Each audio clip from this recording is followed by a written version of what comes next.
Илинденското восстание представува најзабележителна страница во историјата на македонското национално ослободително движење.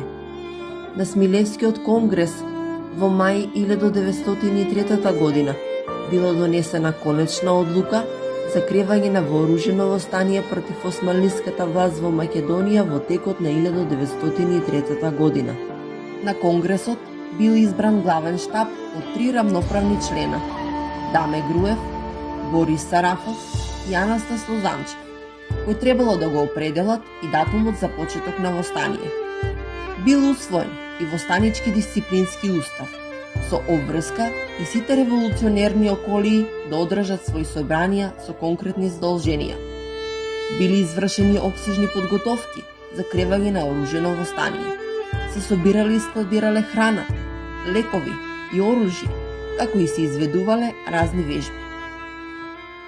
Главниот штаб реши восстанието да почне на 2 август 1903 година. Воедно било напишано циркуларно писмо со кое се известувале сите раководства и народот за донесеното решение.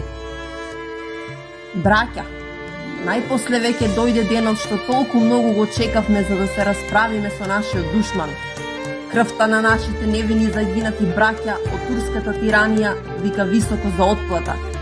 Погазената чест на нашите мајки и сестри бара да се обнови. Доста толку маки, доста толку срамови, 1000 пати подобро смрт, отколку срамен и скотски живот. Тргнете, браќа, по вашите началници на тој ден и соберете се под знамето на слободата. Бидете упорни, браќа, во борбата. Само во упорноста и во долготрајната борба е нашиот спас. Нека го благослови Бог нашето праведно дело и денот на восстанието. Долу тиранијата, долу тираните, смрт на душманите. Да живее народот, да живее слободата. Ура! Ве бакнува братски штабот. Илинденското восстание најмасовно било во Битолско-револуционерниот округ. Во Солунскиот, Скопскиот и Струмичкиот округ немало масовно восстание, туку восстанието имало карактер на герилско војување. Восстанието во Серскиот револуционерен округ започнало на 14 септември на Крстовден и траело кратко. За време на Илинденското восстание биле ослободени голем број на македонски села, како и 3 градови, и тоа Крушево, Клисура и Невеска. Ослободувањето на овие градови како историски настани ќе бидат постојан поттик за понатамошната борба на македонскиот народ за создавање на македонска држава. Кога дојда први комитиве наши, на ден Илигден, денеска Илигден вечерта дојда. Дојда вечерта. И си спиевне. И патија првин камбаните додираци од сите 3 цркви. Бам-бум, бам-бум. И ние туку рековне, шо е това камбаниве што дират? Пак до нас комши бевне со мате Нешкоски. И му велиме на Матејце, шо е това камбаниве што дират? Мајка ми Томејце рече, нашите рече ни дојда. И ситичките на нога бевне. Станати сите на нога. Радосни веќе што немат каде. Оти во Турци што пативне никој да не патите. Беше нешто радосно. Голема слобода. Крушо доби едно име уште во на време Крушевска република. Ние сите кон млади, јас бе дете 16 годишно, се радувавме. Нема турци повеќе. Да живее народ македонски. Гласно се викаше. Одиме по четите, кој по намечкинкаме, кој на кале, кој на слива, кој на којофтар. Носиме јадење, пење, се радуваме околу четниците. Убаво нешто. Во Илинденското восстание најзначајни борби се воделе во Крушево, каде бројот на восстаници бил многу поголем од бројот на турската војска, поради што градот бил ослободен од турската власт. Со ослободувањето била воспоставена представничко-републиканска револуционерна народна власт.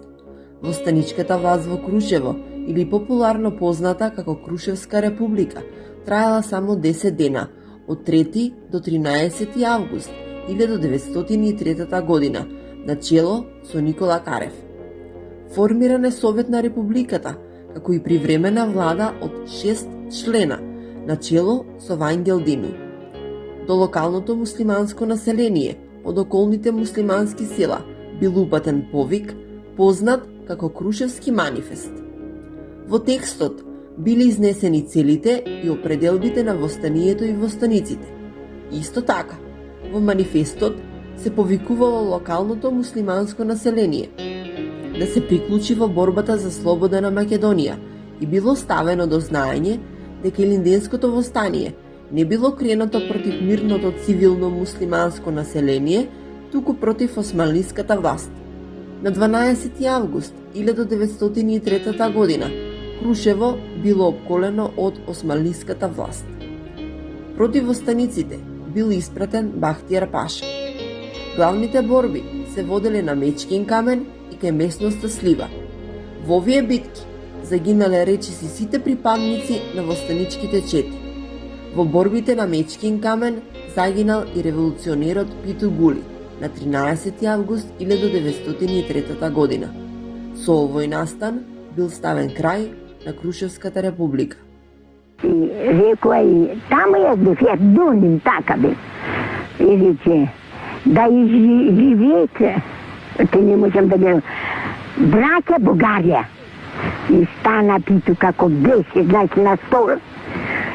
Како рече, браќа Бугарија, рече, Македонија да живеет, рече, за Македонија излезовме, рече, не излезовме за браќа Бугарија. И како се тара тоа, знаеш, си тако, арно, побег. Си побег на Питу.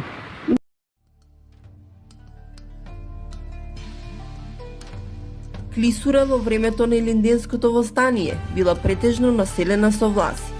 Костурското востаничко раководство донело одлука за напад и ослободување на Клисура, сметајќи дека успешната акција ќе придонесе за ширење на востаничките идеи и за добивање поддршка од немакедонското население во овој дел на Македонија. Првиот напад на 4 август 1903 година го извел војводата Никола Андреев, само иницијативно со околу 150 востаници. Во тој момент, во гарнизонот во Клисура, турците имале стационирани 300 војници, кои благовремено известени за нападот вешто поставиле заседа и лесно го разбиле нападот на војводата Андреев. По детална анализа, за повторен напад биле ангажирани околу 600 востаници. Одредите во колони настапиле кон градот Клисура од разни правци. На патот за Клисура сретнале отпор од Аскерот. Нивниот здружен напад ги принудил да се повлечат од градот, кој на 4 август бил заземан од востаниците. Четите влегле во градот, одушевено пречекани од народот. Градот бил слободен се до 27 август. Во него била формирана револуционерна власт и при тоа била извршена нова реорганизација и распределба на силите, откако биле издадени повелби за напаѓање на околните места.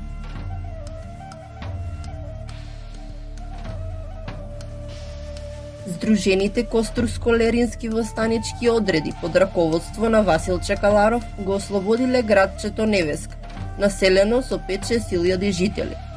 По 3-часовна борба со минимални загуби го зазеле градчето, запленувајќи големи количества муниција, оружје, храна и облека. По завршувањето на борбите, костурските востаници се повлекле од Невеска, а леринските, начело со Георги Поп Христов, останале за да помогнат при воспоставувањето на привремената народна управа во градчето.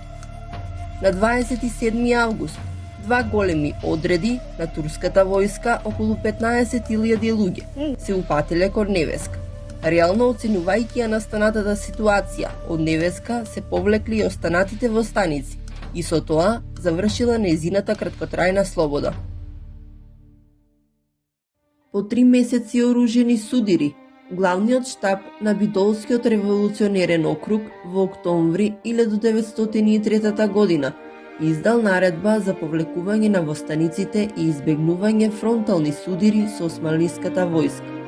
На тој начин, Илинденското востание завршило без успех и со тешки последици, иако крваво задушено, останало длабоко врежано во колективната меморија на македонскиот народ, служејќи како инспирација за сите наредни генерации на патот до конечно ослободување на Македонија.